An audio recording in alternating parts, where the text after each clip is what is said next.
decided that we had to have a look at the resilience of our farming model. We'd been caught by spikes in fertiliser prices, in diesel prices, and we had an operating base with onion storage, potato grading on an airfield in Suffolk, which was on a private electricity wire.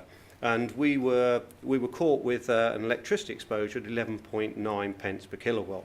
So we were saying that our production model was extremely fragile to changes that we had no control over.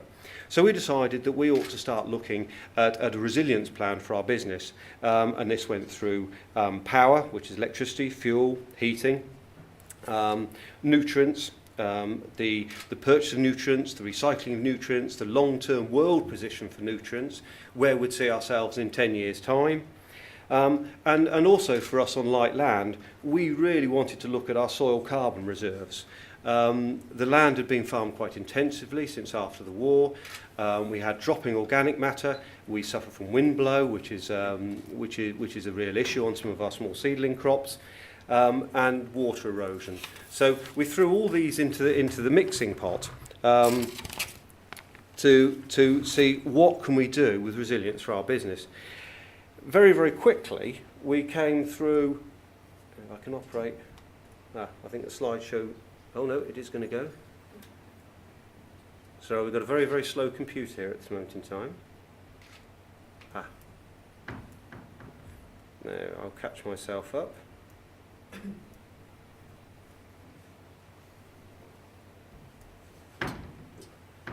We very quickly came to the conclusion that AD was the one technology which would allow us to look at a resilience program for all of the characteristics that we wanted to look at. And in autumn 2007, amongst the 6 farms, we agreed an action plan to focus our research on AD technology. At the early stage, we identified that feedstock type and its security was the biggest single factor in developing our thoughts on AD. And as we're a predominantly vegetable farming business on light irrigated soils, we identified some key areas for this feedstock security. The first one, I mentioned it earlier, was vegetable residues. Obviously, as everybody heard earlier, we have an issue with vegetable residues. Are they an energy crop or are they a waste? If I say that 75% of my carrots are for packing and 25% are for energy, I'm probably okay. If I say 100% are for food, then I actually have a waste product. That has an issue because in the products that we produce for the retailer, we have several in there that can be eaten raw. And so therefore, if we get waste involved in our digest state, we actually have a problem. And very early on, this would be in the late 2007, early in 2008, we were being told categorically by our retail customers that waste digestate would not fit within their protocols. And so if we were going to put waste digestate on our land, they didn't want our product. And so that is an issue. It's an unresolved issue for us, and one we've put on the back boiler because at this moment in time we said due to regulation we would probably have to bypass in the short term vegetable residues. But if people do the calculation, 100,000 tonnes, 25% lack of utilisation, that's 25,000 tonnes of raw material that doesn't have to be shipped up and down the A14 with the considerable issues that go along with carting it. So that was one of the first areas of input we've had. Secondly, with our cropping, with overwinter crops, late harvested crops, we saw a huge opportunity for catch cropping, whether it was short-term maize crops, whether it was sorghums, whether it was grasses. We could see that these would fit very well within our environment. We also had a position where, and some people would say, east of the A12 you shouldn't be growing cereals. And last year was a classic one for that. Spring barleys over our land area is about 30,000 acres we farm. Our average spring barley yield was under 1 tonne an acre. which I would argue is not a very good usage of nutrients resources going forward.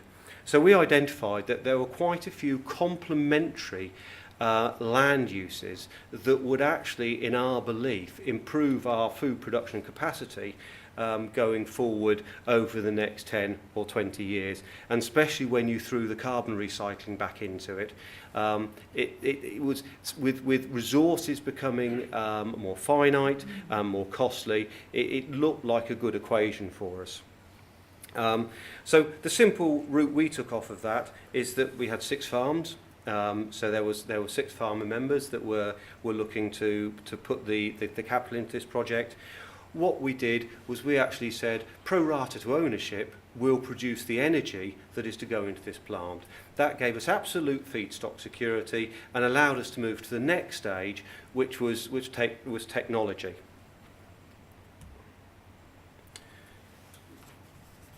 I quickly talked about, and I'll just go back a bit, biosecurity.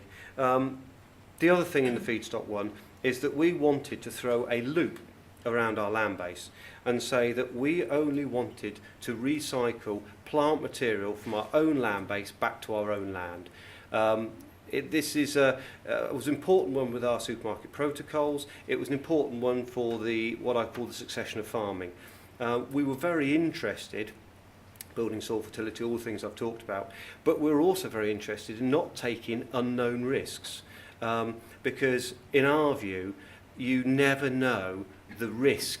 If you put waste on your land, there is always a risk, and you never know when it could come back, and you never know how an input affects you. So biosecurity has always been a massive driver for the business. I will say, though, that in the 2 years since we put that sort of protocol in place for ourselves, there has been massive development in the digestate industry, and I do believe we're coming into an era where the ability to create biosecurity into digestate streams is really quite close and tangible, and we are looking at areas for that. I'll just fill this one in. In looking at the technologies available, oops, go back one. We obviously singled out crop AD, high dry matter, identified that basically if we're going to go into this arena, what we needed was it's high capital cost, you needed high energy input, you needed robust high energy output equipment.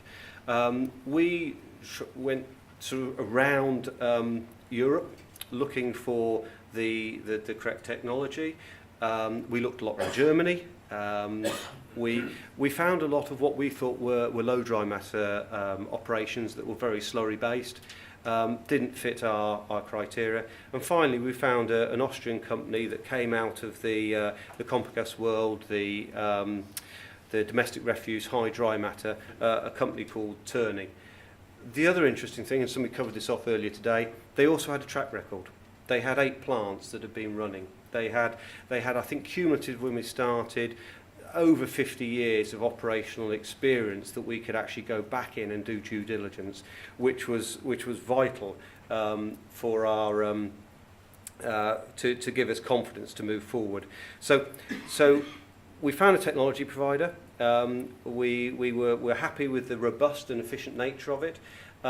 We knew that with the capital investment we had to make, we had to find something that had a reasonable chance of still being in one piece in 20 years' time. And that was a big driver. We probably have picked something that's grossly over-engineered, but we felt that with the way the finances were and the level of investment, that we needed long-term security of depreciation on the equipment that we were about to build in. So, just quickly, if I move through some of the practical things, and I'll they come out in bits. So these are just going back onto feedstock. I didn't cover it off as well. We're also very excited as a business. We look at catch cropping. Again, I think John Gummer talked about it earlier. We believe that the biotechnology is going to start moving so fast in photosynthesis, photosynthesis receipts, into efficient water usage, that the ability for what we call catch energy crop, short-term cropping with very strong utilisation of nutrients and light and water is going to increase rapidly, and we see that as a massive development area. I put on this slide also, we did a calculation. We actually saw that if we got a balance of somewhere 8-9% of our land mass, that actually was a nice balance, and we probably thought that 5 years on, if we hadn't done this, we could probably be in 10% of break cropping. Not break cropping as in cereals, but of land restorative cropping. We were actually there a couple of years ago. We were probably finding, even after the set-aside era, that we were not cropping somewhere between 5 and 10% of our lands, just because the slots that they fell into were not viable slots to work with. This is just a quick slide on digestate. This is a calculation of the fractions that we had to work with. They've been covered off very well by Michael Cheshire this morning, basically full recycling of nutrients. This is the Turney plant. Quite simple, two concrete containers with gas domes on top. I don't think there's any great revolution in that, just very solidly built. You'll note the feed hoppers on the front. Huge paddles, very slow moving. Just fulfilling the technical criteria of AD. You'll see it's a thermophilic setup. You'll see the heater rings on the inside of the operation there. One of the things we were looking at here was fit for purpose. Silly things like bearings. Tests have been done on these bearings. They'll run 5 years dry, but they have got a lubrication system on them as well. There were plants that had been running for many years and had never stopped, never had to go in, because they're the things, and again, somebody else mentioned it, it's efficiency. If you stop, you're not earning money. If your bearings break, you're not earning money. It's all about, you need 92 to 95% uptimes. You need 5 years without significant downtimes. When you start working the figures, the whole thing is about small levels of efficiency. And in looking at any plant, that's the thing you've got to look for. Will it work? Will it work at maximum output? And will it work for at least 95% of every year? Because if it won't, you're going to have to do some a real critical look at the finances. Just a picture of one almost finished. That's a gas hood inside. Most AD plants, have gas storage. These have got 1,500 metres cubed in the roof. Again, it's part of the resilience of operation. If you can store enough gas, you can put up with fluctuations. The systems themselves are fully computer controlled, so basically as an operator I can put parameters into it, but it monitors its own inputs and outputs on a continual basis. It's also monitored 24 hours a day from Austria. So we again looked at the resilience. The package we put together has a 5-level resilience position, starting from me at the front end, and then working back through operators on our site, operators in Austria, and it's all done on a telemetry system to make sure that you can hit these availabilities. So that's the practical plant. We've seen lots of pictures of those big CHP engines. CHP for us, we are operating onion stores, so we need heat. We have a wood chip business on site, so we need heat for that. We also have a lot of cooling requirement. I mean, from a political standpoint, we're still a little frustrated with, probably a lot with RHI. We can get nothing for cooling. The limitations on biogas use for heat, still really not answering our questions, but we have quite a lot of heat usage and are working on them to make sure we utilise our heat on site. So CHP on for our business. So that's a view through the practical part. Planning. I talked about the fact that we operate from an old American air base, which was quite fortuitous for us. The difficult thing was we were in an ANOB, Area of Outstanding Natural Beauty. That meant we had to go through an EIA application. I would say we